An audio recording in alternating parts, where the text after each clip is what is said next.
Halo pemirsa, ketemu lagi bersama kami Info Cerita Hewan. I hate this channel. No! No!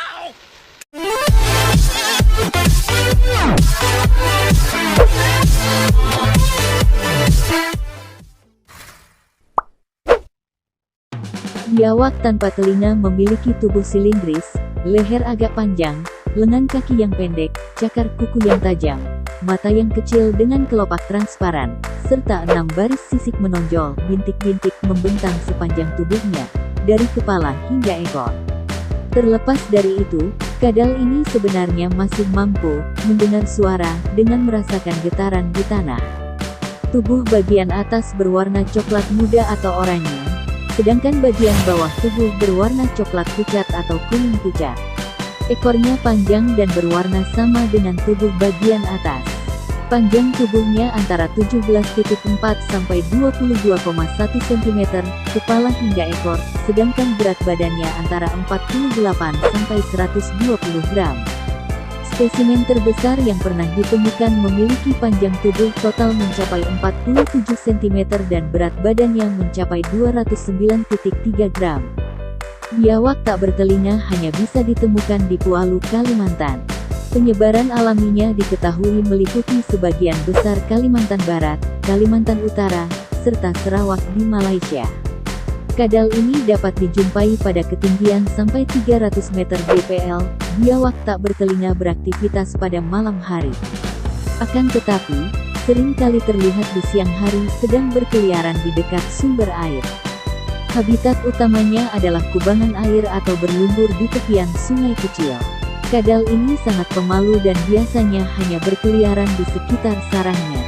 Kadal ini mampu bertahan di dalam air selama beberapa jam tanpa harus ke permukaan untuk bernafas.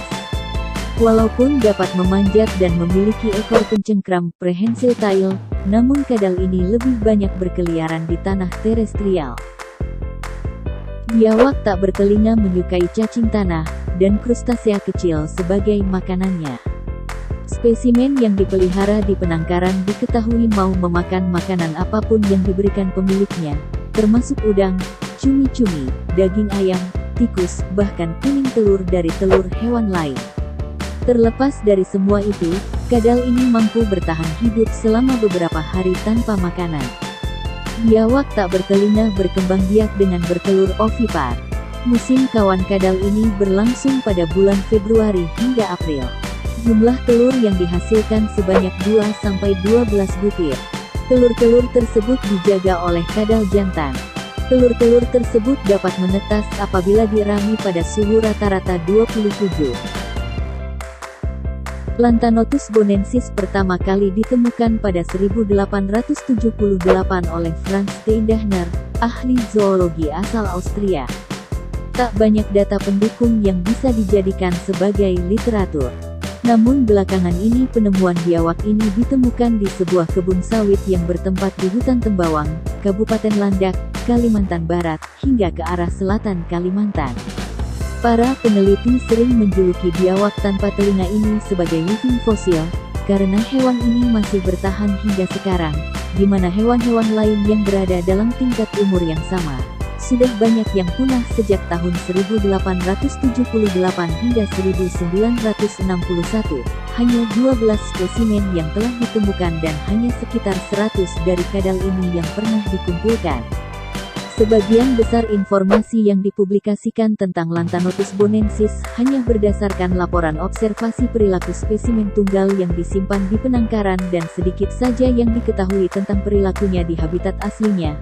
Biawak tak bertelinga dapat ditemukan di daerah dekat dengan sungai, karena merupakan hewan semi-akuatik atau kadang-kadang hidup di air kadang di darat. Biawak satu ini merupakan hewan nokturnal, alias hewan yang aktif pada malam hari, sehingga sangat jarang muncul. Tak heran jika hewan ini masih menjadi hewan yang misterius, karena perilaku atau kebiasaan hidupnya kurang bisa diamati, sehingga masih minim informasinya. Ciri umum satwa ini adalah tidak ada lipatan, gular, hidung tempul, dan tidak adanya telinga eksternal atau indera pendengaran lain yang terlihat, meski tentu saja tetap bisa mendengar. Panjang tubuhnya bisa mencapai 45 cm hingga 55 cm. Selain itu, kelopak matanya transparan dan letaknya yang lebih rendah daripada biawak atau kadal jenis lain.